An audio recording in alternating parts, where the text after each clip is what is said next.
పిల్లలకు కావాల్సింది చెప్పారు. ఒక అడుగు వేయండి అమ్మ, అంతే. ఒకే రోజు మనం మార్పించలేదు పిల్లల్ని. వాళ్ళు తినకపోతే మళ్ళీ మనకు ఉసురు అనిపిస్తుంది. ఎందుకంటే ఒక స్టేజ్ దాటిపోయింది పిల్లలు. స్క్రోలింగ్ చేయడము, మిక్కీ మోజు పెట్టుకుంటేనే మనకి ఏంటంటే అసలు తినకపోతే మనకు బాధపడతాం. వాడు ఒక ముద్దైనా తింటుండు కదా అని తల్లిదండ్రుల ఉద్దేశం. కానీ అది గ్రాడ్యువల్గా అదేమైపోయిందంటే చూస్తూ ఎడ్యుకేషన్ వాళ్ళకి అది లేకపోతే కాదన్నమాట.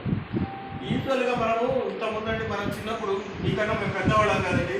ఎప్పుడైనా ఛాన్స్ వచ్చేది. ఇన్నిసార్లు ప్రయాణాలు చేసే డబ్బులు లేవు, ఏం లేవండి. ఒక బస్సులో పోతుంటే మా అక్క చెల్లెలు మేము కిటికీ సీట్ కోసం కొట్టుకునేది. వాళ్ళకి ఇయ్యమని తల్లిదండ్రులు ఇవన్నీ చేసేటోళ్ళు. ఇప్పుడు మొన్న అహోబిలము, తిరుపతి, శ్రీశైలం అన్నీ తిరిగి వచ్చామండి. తారెక్కి కూర్చున్నాడంటే ఇది మొదలు. అసలు కనీసం ప్రకృతిని ఎంజాయ్ చేద్దాము, అక్కడ ఏదో ఉంది, ఏమీ లేదండి. దిగేదాకా అలా అయిపోయిందండి సమాజం.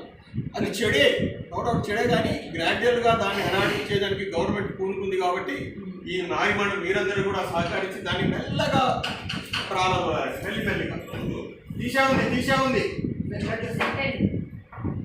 ఓకే అండి, ఇంకెవరైనా మాట్లాడగలిగితే మాట్లాడొచ్చండి, లేకపోతే ఫిల్ స్టేషన్ కార్యక్రమం మొదలు పెట్టేస్తాం. ఓకే, మొదలు పెట్టమండి.